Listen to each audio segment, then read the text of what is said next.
Hi, I'm Jay. And I'm John. And we're Bucket List Travellers. And in this video, we're taking you on a walking tour of El Castillo, Rio San Juan, Nicaragua. El Castillo is such a charming little village. Yes, it's on the banks of Rio San Juan, and there's just one street that goes all the way through the town, and it's got no cars, so you just walk everywhere, or there's a few little tuk-tuks and horse and carts as well.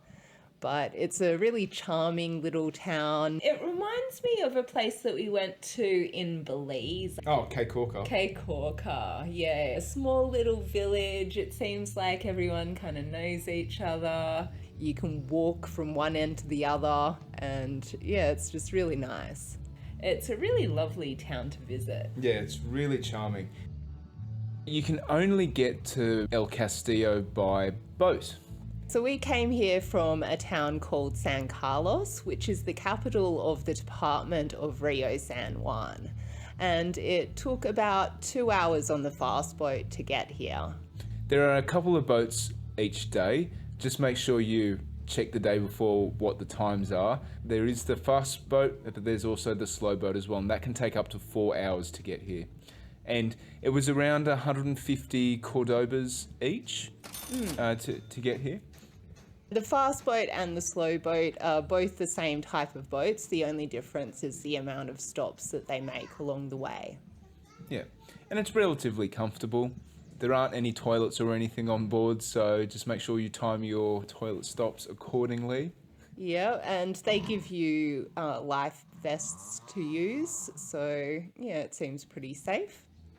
El Castillo just has so much rich history, and we're going to dig into all of that in this walking tour. So there are tales of pirates and British invaders, as well as people trying to seek their fortune in the gold fields of California in the 1800s.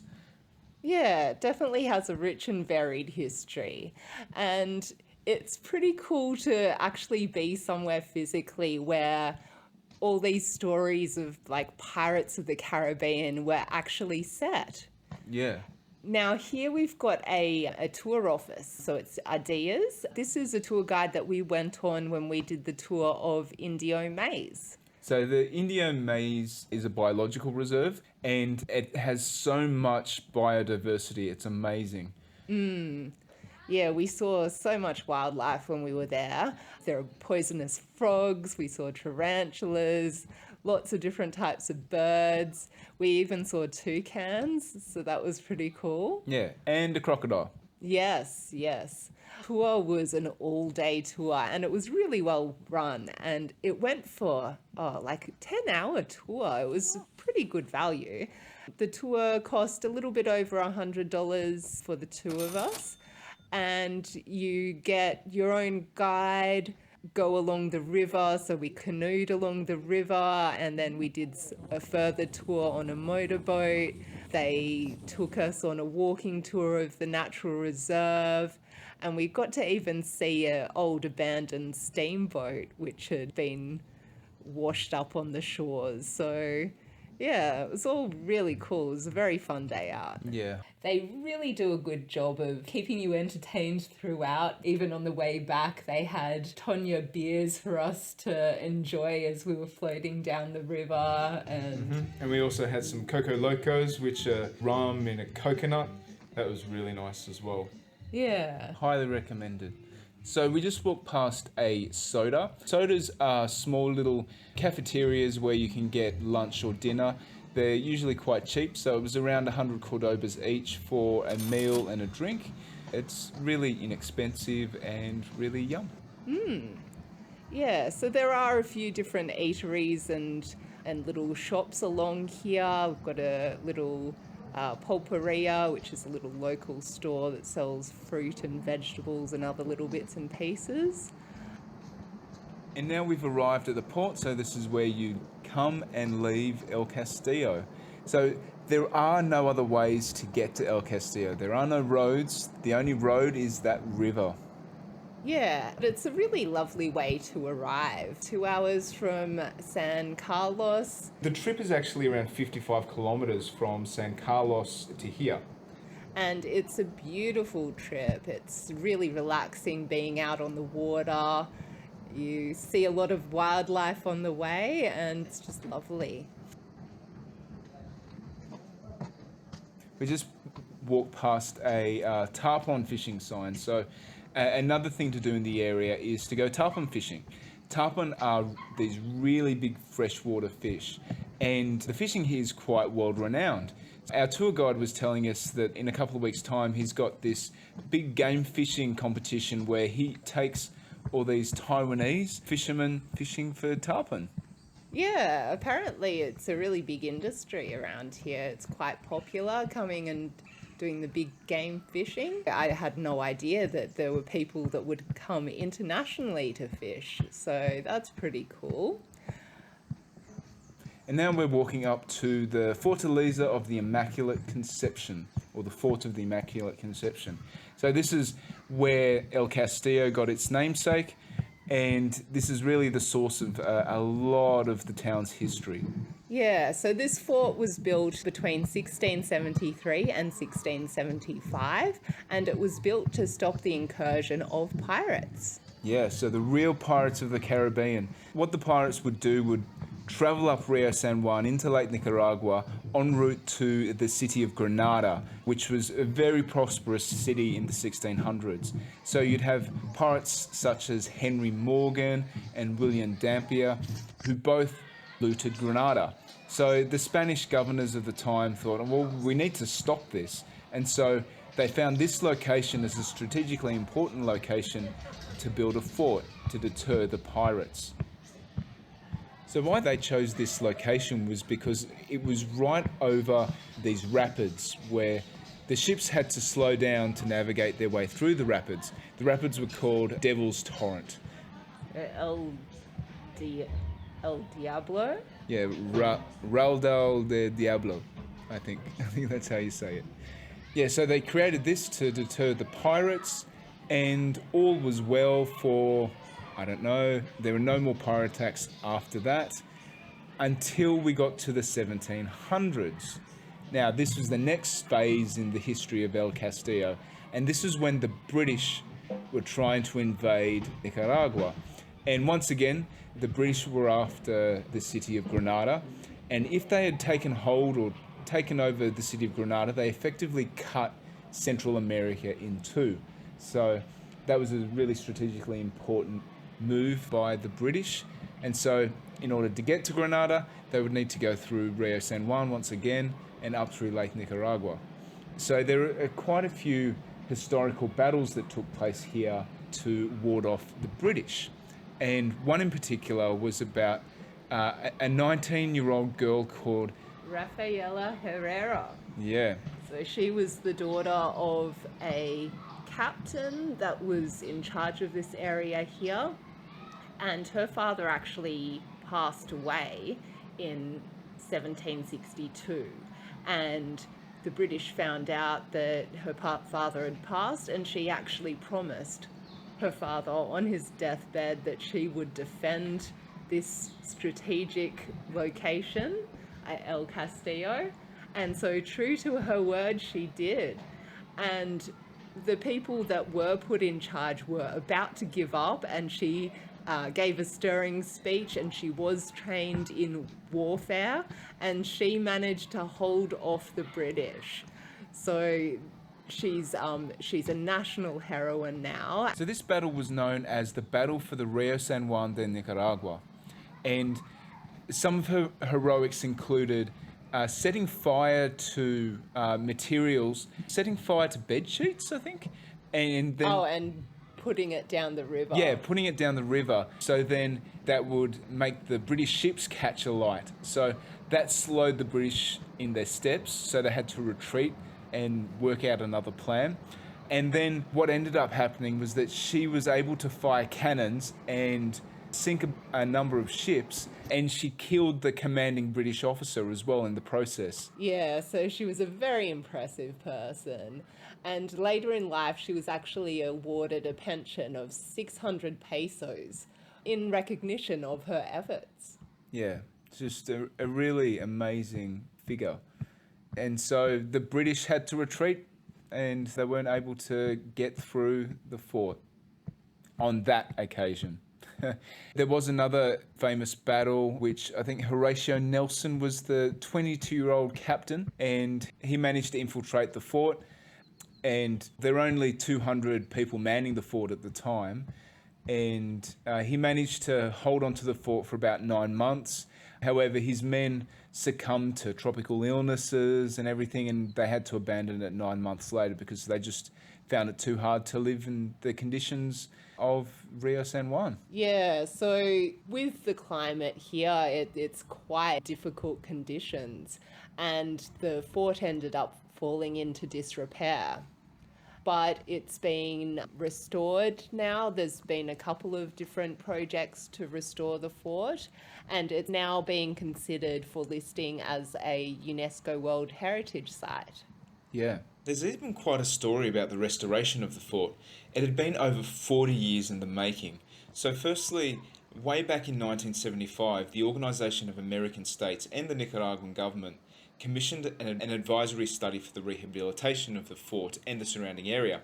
However, whilst the study was apparently really good and really thorough, it was put on hold for a further 15 years. Now, that wasn't surprising given that Nicaragua was in the midst of a civil war. So, move forward to the early 90s, and the Chamorro government, with the help of Spain, finally finished the first restoration of the fort in 1993, as well as improving essential infrastructure for the village, which included electricity and wharves and improved streets as well. More restorations were carried out in the early 2000s, and the fort as you see it today was completed in 2009. Attraction in its current form is only 11 years old. And from this vantage point, you can see the Devil's Torrent, the rapids below. It's a really cool area up here. Yeah, we've actually seen some boats coming and crossing the torrent while we've been in the area, and it's really interesting seeing how they navigate it all. It's even to this day, it's quite an interesting point to try and cross by water. Yeah. The entry fee to the Fortaleza is 45 Cordobas per person, and if you have a camera and want to take some photos or footage, you'll have to pay another 25 Cordobas for that. Yeah, and it's well worth bringing your camera along because it's such a scenic spot. Yeah, it's really beautiful up here. Yeah, so we ended up spending a couple of hours up here just having a look around, enjoying the views and soaking up the history. And on site, there's a museum which gives some history of the area.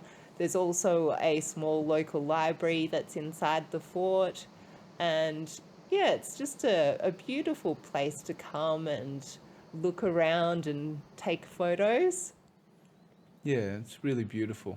And going back to the history of this area, we're still not done yet. So after pirates and after the British invading the area, the next phase of prosperity for the area was the 1860s, which was the Californian gold rush.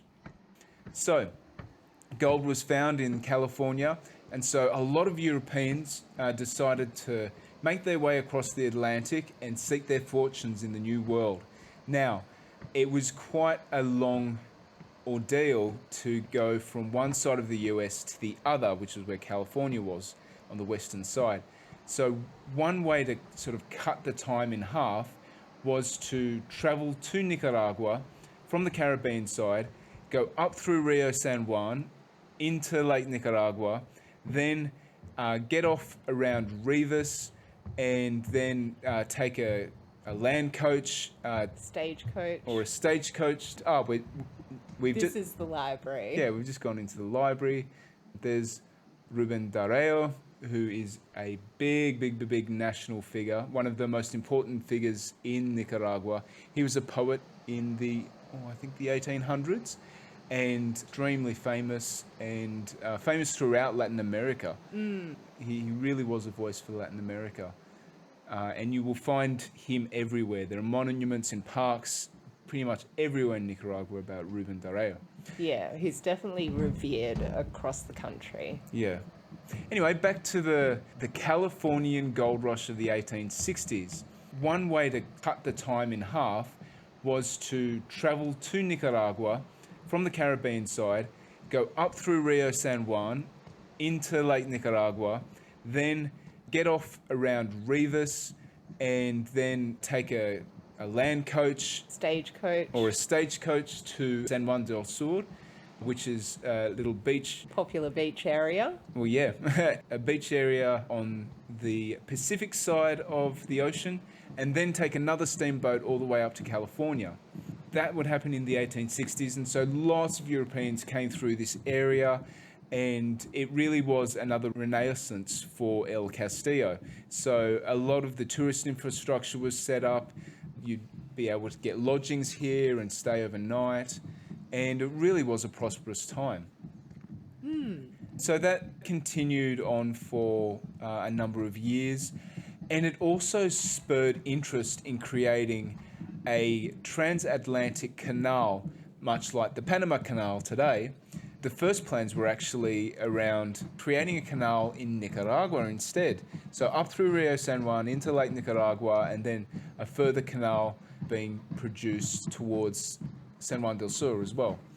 However, those plans never got off the ground, unfortunately. Yeah, Or fortunately, depending how. so this area has a lot of volcanoes, and that was what really clinched the decision not to make the canal here. So there was a volcanic explosion in an island called Martinique around the time that these plans for a canal in Lake Nicaragua were being planned, and that really scared off the US politicians because they actually saw a postage stamp with a volcano on it and of Nicaragua, and that's what kind of scared them off their plans. So in the early 1900s, the US built their canal in Panama instead. Yeah, and subsequent to the Panama Canal being created, this area then fell back into relative obscurity. Yeah, but in 2013, plans have been revived to make a canal through Nicaragua, and time has gone on. There's been more and more demand for another crossing to expand capacity in addition to what there is in the Panama Canal. And so the Nicaraguan government have been working with a Chinese company to get a canal in Nicaragua underway. Now, that Chinese company, has since had some financial difficulties coming out of a financial crisis, and so those plans have kind of stalled a little bit from what we hear. But the Nicaraguan government is still keen to get that canal going ahead, so it'll be interesting to see how that develops. It was supposed to be completed in 2019, but the plans are yet to start, so time will tell on that one. So it'll be interesting to see how that develops in future. There are concerns about the environmental impact of a canal through here, the social impact, and the impact on the people that currently have farms around here, and also the wildlife that's here. That's another concern. So yeah, we'll see how that goes as the years go on, but so far there's no concrete plans have started yet. So Rio San Juan is the department of Nicaragua right next to Costa Rica. So if you are planning to travel through Nicaragua and go to Costa Rica after your trip to Nicaragua, coming to Rio San Juan and El Castillo is a really cool option to do. Yeah, it's not the most popular of the border crossings between Nicaragua and Costa Rica, but I think it's the most interesting because you do have El Castillo, which is a really interesting and historic area to visit, and it's just a really lovely part of the country. Yeah, it is. And San Pancho, which is the Nicaragua border crossing there, it's new. It's only been opened for a couple of years, and it's still being worked on from what we found out. And we got through really quickly. In Peñas Blancas, we hear It can take a few hours to get through. Yeah, that's right. But it took us less than an hour to get through both sides. So that was really cool. We recommend doing it that way. Yeah. Although when you're coming the other way, going from Costa Rica to Nicaragua, it did seem like the line was a lot longer. From what we could see, it might have been refugees coming from Haiti or something like that. Because, yeah, there were a lot of people in the border. I was kind of surprised at how many people there were. Yeah. So we're not sure whether that's a transient thing or whether that's an ongoing issue. Something to be mindful if you're going from Costa Rica to Nicaragua. Okay, we're going back down again to the main area. We'll take you to where our accommodation is and just show you a couple more things before we finish the tour. Yeah, so I really love this Rio, this river. The view here is really nice. And there's so many nice little restaurants along the waterfront where you can have a meal. Yeah, it's just so scenic as well. And make sure you buy some fish. Yeah. You have to. Yeah, the seafood around here is really good. Yeah.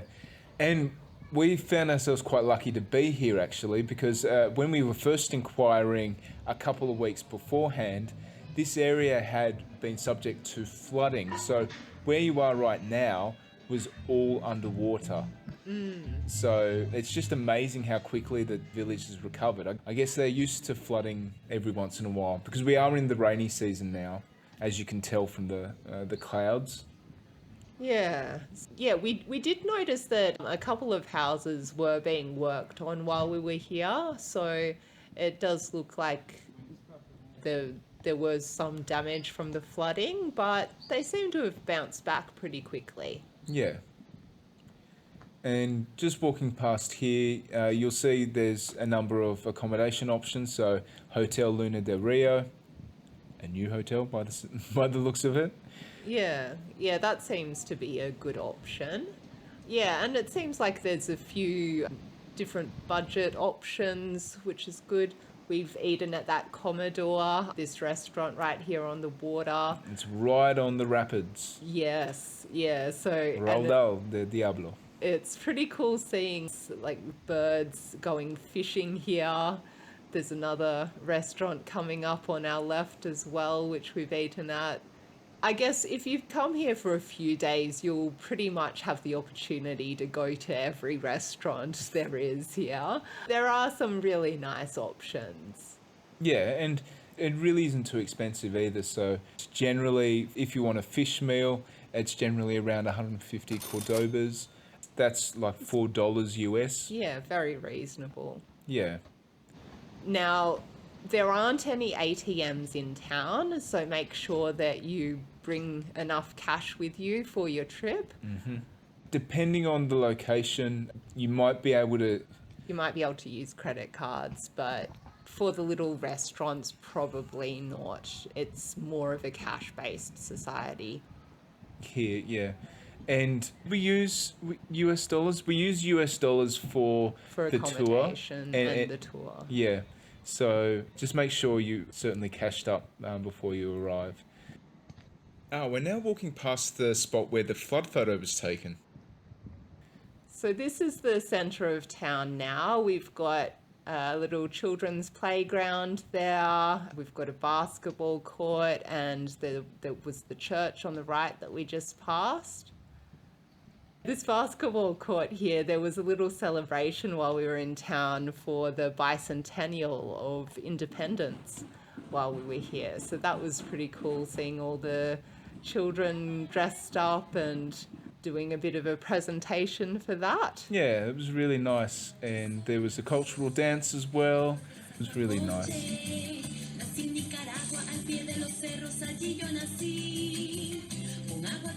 So we've got a few other little pulperias and restaurants along here. And I love how colourful the buildings are as well. Nina Lodge, this is another provider of tours for the India Maze that's quite popular. We'd researched. And so it's good to check around a couple of tour operators in town just so you can work out the best price. So we've still got a bit to go on this walking tour. If you're enjoying it so far, then let us know in the comments and don't forget to hit the like button. We do a lot of walking tours like this, as well as other videos about travel around Central America. We lived in Nicaragua for a year and a half, so we've got plenty of content that we've got coming up about Nicaragua, as well as Costa Rica in the next couple of months. So be sure to subscribe if you want to see what we're doing in our videos. Right in front of us now is the hotel that we'd stayed at during our time here in El Castillo. So it was Hotel Victoria. Yeah, that was really nice. The rooms were very comfortable and I loved the balcony area where you've got views out over the river. Really relaxing, just sitting out there on a hammock and enjoying the view. Yeah, it was really nice. Julia and her sister Nina were really accommodating hosts, really lovely.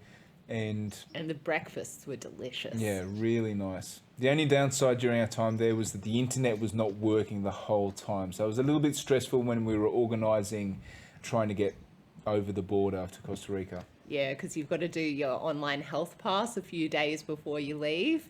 And without internet, that's a bit problematic. Yeah. This yellow building that we've just passed is Posada del Rio, so it's a hotel and restaurant. We highly recommend going there. There were 150 Cordoba meals, great fish, really big serving sizes. We highly recommend it. And then the last thing we just want to show on this walking tour is another Cafe, yep. Borders Coffee. Yeah, so that's another nice eatery as well that we recommend you go to. And it's just tucked away in the back here. We hope you enjoyed this walking tour of El Castillo, Nicaragua. We are Bucket List Travellers. See you next time.